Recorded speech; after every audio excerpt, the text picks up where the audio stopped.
José au moins. Oh, vous voilà. Nous vous attendions. Au fait, vous savez qui est Saint Joseph? Nous allons vous poser la question. Tête de Monsieur David. Monsieur, savez-vous qui est Saint Joseph?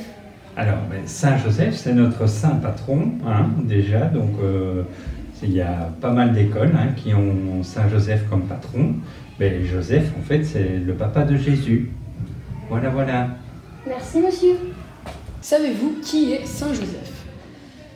Alors, pour moi, Saint Joseph, donc ça vient de Joseph, et Joseph, c'est le prénom du papa de Jésus, qui était menuisier. Et je pense qu'il a fait des choses très belles dans sa vie, et donc on l'a canonisé, on l'a rendu saint il y a quelques années. Madame, qui est Saint Joseph? Alors, Saint Joseph, c'est le mari de Marie et c'est lui qui a élevé Jésus. Yes. Savez-vous qui est Saint Joseph? Alors, Saint Joseph, qui vient de Joseph, c'est le mari de Marie et le papa de Jésus dans l'Évangile, et je sais qu'on parle de lui aussi dans le Coran. Madame, savez-vous qui est Saint Joseph? Saint Joseph est le père adoptif de Jésus et il était charpentier.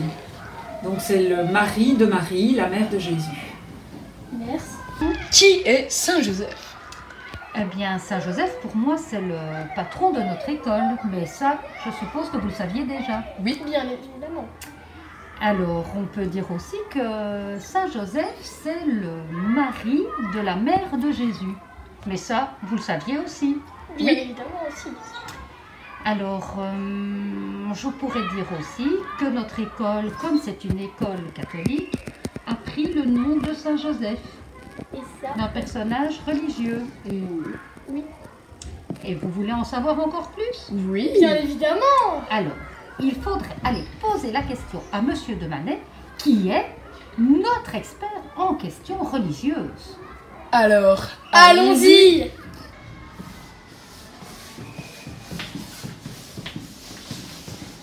nous y sommes. À mon avis, Monsieur de Manet a dû s'absenter car il a été plongé Dans ses livres religieux. Saint Joseph est le père de Jésus. On l'appelle saint car il a été canonisé. Cette école est catholique, c'est pour cela qu'on l'a appelé Saint Joseph. Merci à tous pour votre participation. José au moins.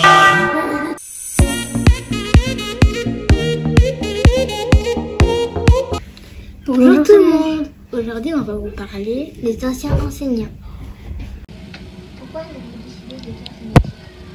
J'ai décidé de faire ce métier parce que j'aimais beaucoup les enfants et j'avais surtout envie de leur transmettre tout ce que je connaissais. Combien de temps avez-vous été enseignante à Saint-Joseph?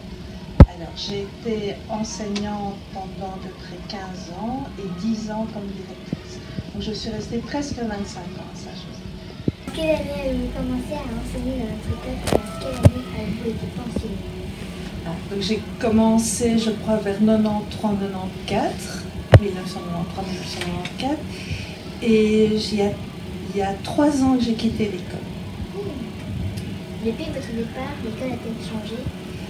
Je ne pense pas que l'école a changé fondamentalement, mais il y a quand même eu un peu des nouveautés par l'organisation, mais Saint-Joseph reste Saint-Joseph. Une fois, je suis allée à la piscine avec mes élèves et le professeur de gym, c'était Paul Soutou, je suppose, Monsieur Buxon. Et il me dit, il fait la bombe juste devant moi. Donc il m'avait demandé de regarder les élèves qui ne savaient pas nager, et il fait la bombe. Donc je suis éclaboussée. Heureusement, il faisait très chaud, il faisait très beau, pas de souci. Et il me dit, t'es pas vexée? Je dis non. Attends, il dit, tu vas voir, je vais faire quelque chose de mieux. Et il va vers la pataugeoire, et il y a une autre école avec une institutrice qui est là au bord de la piscine, et il dit, je vais faire la bombe. Et au moment où il s'élance, je dis, non! Il fait la bombe, et il est allé se taper le derrière dans le fond de la piscine. Et donc, quand il est sorti de la piscine, il marchait tout courbé. Et il a été en congé pendant de longues semaines parce qu'il s'était cassé le coccyx. Quand avez-vous été enseignante à Saint-Joseph? Eh bien, j'ai été enseignante pendant 40 ans. c'est long, hein. Ouais. Mais en plus, j'ai continué, quand j'ai eu ma pension, j'ai continué à venir à l'école pour faire du bénévolat. J'allais dans les classes, je travaille avec Monsieur David et je suis toujours bien accueillie par les enseignants et par les élèves aussi. On m'appelle souvent Madame, Mamie. Voilà. Et de plus, j'ai fait ici à l'école mes primaires et mes maternelles. Donc ça fait un long parcours à l'école. En quelle année avez-vous commencé à enseigner dans notre école et à quelle année avez-vous été pensionné? Bon, j'ai commencé à enseigner ici à l'école en 1962 et j'ai arrêté d'enseigner en 2002. Mais à l'époque où j'ai commencé, c'était pas encore, ça ne s'appelait pas École Saint-Joseph. Il y avait deux écoles, l'école des sœurs pour les filles, qui se trouvait rue Vanopré, et l'école des frères, rue Mazie, c'était pour les garçons. Et alors vers les années, dans les années 80, l'école est devenue mixte. Et alors on a fusionné l'école des sœurs et l'école des frères, et c'est devenu l'école Saint-Joseph. Voilà. Depuis votre départ, l'école a-t-elle changé? Oh, je crois oui. Depuis mon arrivée ici. Depuis que j'enseignais ici. Sans doute. Oui, c'est ça. Oui. Eh bien, quand je suis arrivée ici en 1962, eh bien, l'école était toute petite.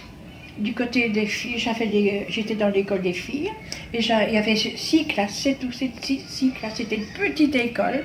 Et alors, au fil des années, eh bien, l'école s'est agrandie, il y a eu les humanités qui sont arrivées, et l'école l'école à ce moment-là était tout à fait différente.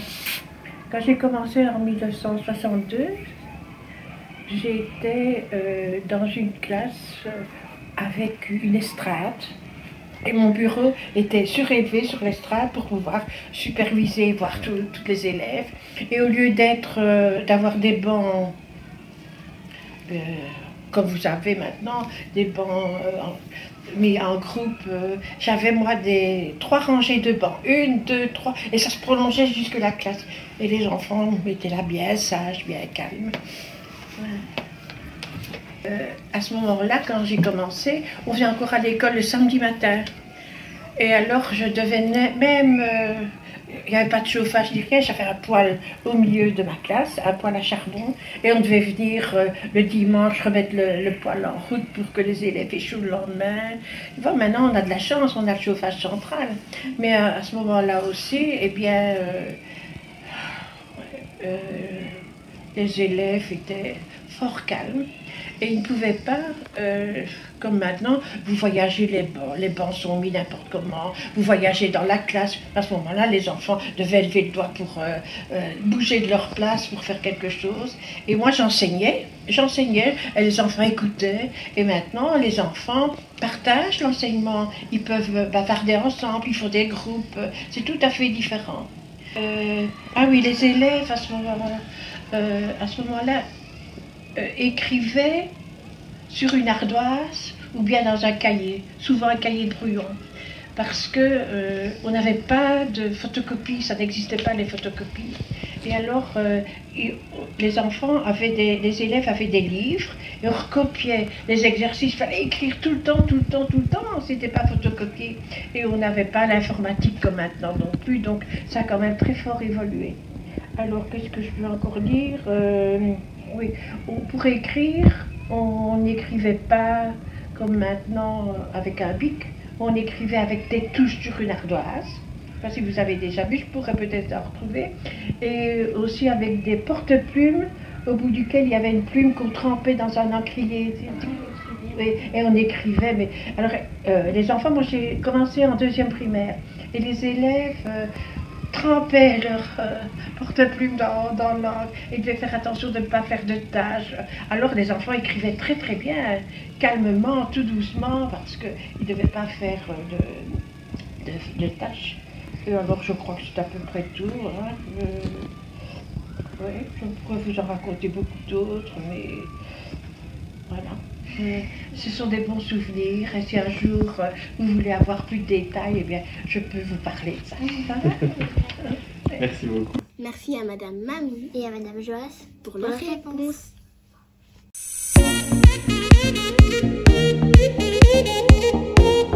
Bonjour à tous. Nous allons voir ce que les élèves aiment dans notre belle école.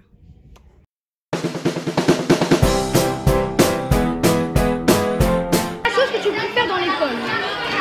Jouer au foot et rester avec mes amis. Et aussi les profs qui sont sympas. Merci.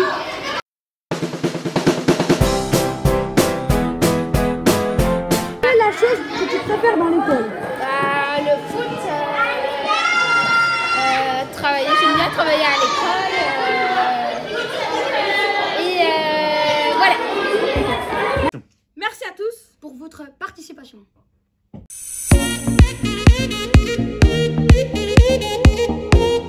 Bonjour tout le monde. Vous vous êtes déjà posé la question. Pourquoi la Rimazie s'appelle-t-elle ainsi? Et pourquoi la Rivanopré s'appelle ainsi? Maïlis, que sais-tu sur la Rivanopré? Je ne connais rien. Bonjour Maïssa, connais-tu des trucs sur la Rimazie? Bonjour Soumaya, oui je connais des trucs sur la Rimazie. Je sais qu'il y a un bon glacier, une passerelle et voilà. Bonjour Lisa, connais-tu des choses aux alentours de la Rimazie ou la Rivanopré? En fait, ce que je peux vous dire, c'est qu'il y a une crèche pas loin. Et c'est tout. Bonjour. Sais-tu pourquoi la Rivanopré s'appelle-t-elle ainsi? Je sais pas, peut-être parce qu'il y a que celui qui l'a nommé s'appelait Aupré. Merci à tous pour votre participation. À bientôt pour de nouvelles aventures. Abonnez-vous.